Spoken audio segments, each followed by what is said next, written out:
BJP सांसद भोला सिंह से news one India ने खास बातचीत की है और इस दौरान उन्होंने क्या कुछ कहा है वो आपको सुनवाते हैं। सुनिए एक बार।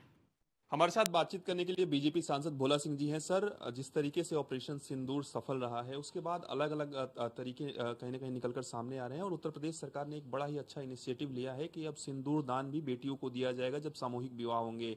इस फैसले को किस तरीके से आप देखते हैं? देखिए, बहुत ही सराहनीय फैसला हमारी प्रदेश सरकार का है, क्योंकि जब हम बेटी को कन्यादान करते हैं तो सिंदूर एक ऐसा है कि हमेशा उसके सुहागन वो रहे। इस मानसिकता और आशीर्वाद के साथ में अगर बेटियों के सिंदूर उसमें देने का निर्णय तो बहुत ही ऐतिहासिक और सराहनीय निर्णय है। वास्तव में ये देश की नारियों के लिए बहुत बड़ी सम्मान की बात है। सर, उत्तर प्रदेश में आने वाले कुछ सालों बाद चुनाव होंगे, लेकिन अभी हाल ही में पंचायत के चुनाव होने वाले हैं। सपा और कांग्रेस में एक तरीके से फूट कह लीजिए वो देखने को मिल रही है, क्योंकि कांग्रेस पार्टी कह रही है कि हम अकेले चुनाव लड़ेंगे। ऐसे में भारतीय जनता पार्टी की क्या कुछ रणनीति है? भारतीय जनता पार्टी किस तरीके से तैयारी कर रही है? देखिए, जिस तरीके से लगातार चाहे 2019 का चुनाव हो, 22 का चुनाव हो, 24 का चुनाव हो, इन लोगों ने प्रयास कर लिया है, सभी दलों ने साथ में मिलकर चुनाव लड़ने का, भाजपा को हराने का। लेकिन जो उत्तर प्रदेश की जनता है, उत्तर प्रदेश की जनता ने लगातार प्रदेश में बसपा का शासन भी देखा है, समाजवादी का गुंडा राज भी देखा है और पिछले 8 साल से भाजपा का सुशासन भी देख रहे हैं। जिस तरीके से केंद्र सरकार की माननीय प्रधानमंत्री जी की कल्याणकारी योजनाओं को और विकास को हमारी प्रदेश की सरकार धरातल पर ईमानदारी से नीचे तक पहुंचाने का काम कर रही है, तो उत्तर प्रदेश की जनता 2027 में भी मन बना के बैठी है कि भारतीय जनता पार्टी की सरकार बनाएगी और भारतीय जनता पार्टी की डबल इंजन की सरकार जो विकास के नाम पर जानी जाती है, सुशासन के लिए जानी जाती है, उसका पूरा सहयोग करके आगे आने वाले 5 साल के लिए फिर से तीसरी बार उत्तर प्रदेश में भाजपा की डबल इंजन की सरकार बनने वाली है। सर, एक बड़ी कार्रवाई योगी सरकार ने की है और लगातार आरोपियों के साथ मुठभेड़ हो रहे हैं। बुलंदशहर भी इससे अछूता नहीं है, बुलंदशहर में भी एक आरोपी को गोली लगी है। तो आप किस तरीके से इस कार्रवाई को देख रहे हैं, क्योंकि जानकारी मिल रही है कि एक दिन में करीब 7 आरोपियों के साथ मुठभेड़ हुई है? देखिए, अब भारतीय जनता पार्टी की सरकार, आदरणीय बाबूजी कल्याण सिंह जी मुख्यमंत्री रहे, अभी योगी आदित्यनाथ जी मुख्यमंत्री है।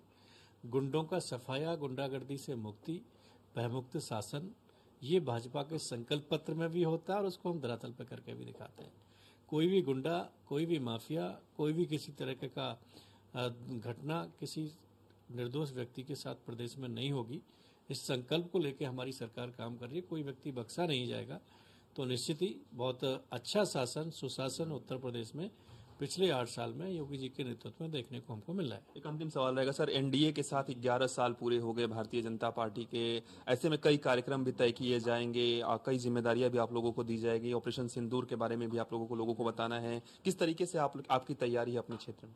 देखिए, हमारी सरकार माननीय प्रधानमंत्री जी के नेतृत्व में हमारी पार्टी का और सरकार का दोनों का उद्देश्य ये रहता है कि हम जितने भी हमारे पार्टी के जनप्रतिनिधि हैं, हमारी पार्टी के कार्यकर्ता हैं, जिस तरीके से पार्टी चुनाव में वोट मांगने का काम करती है, जिस तरीके से हमारे सभी कार्यकर्ता चुनाव जिताने के लिए घर घर जाते हैं, उसी तरीके से हमारे सभी जनप्रतिनिधि, सभी कार्यकर्ता सरकार की कल्याणकारी योजनाओं को धरातल पर ले जाने के लिए जन जन के पास मिलके संपर्क करके घर घर जाके उनको योजनाओं की जानकारी देना, कैंप लगा के योजनाओं की जानकारी देना, प्लस उनको लाभ वहां पर पहुंचाना। मतलब जो सरकार की योजना डिलीवरी 100% नीचे पहुंचे, इसको लेके हमारे सभी जनप्रतिनिधि और पार्टी के कार्यकर्ता लगते हैं। भारतीय जनता पार्टी का जनप्रतिनिधि और कार्यकर्ता 24/7 काम करता है, ना कि चुनावों में कुछ दल आते हैं, चुनाव आते हैं, निकल जाते हैं, इधर उधर की बातें करते हैं, फिर चुनाव आते गायब हो जाते हैं। लेकिन भाजपा और भाजपा के कार्यकर्ता सभी लगातार निरंतर जनसेवा के लिए, जनता की सेवा के लिए निरंतर काम में लग के नीचे तक पहुंचाने का काम सभी योजनाओं का करते हैं। धन्यवाद। हमारे साथ बातचीत कर रहे थे बीजेपी सांसद भोला सिंह जी। वीडियो न्यूज रविकांत के साथ मैं पीयूष तिवारी, नई दिल्ली।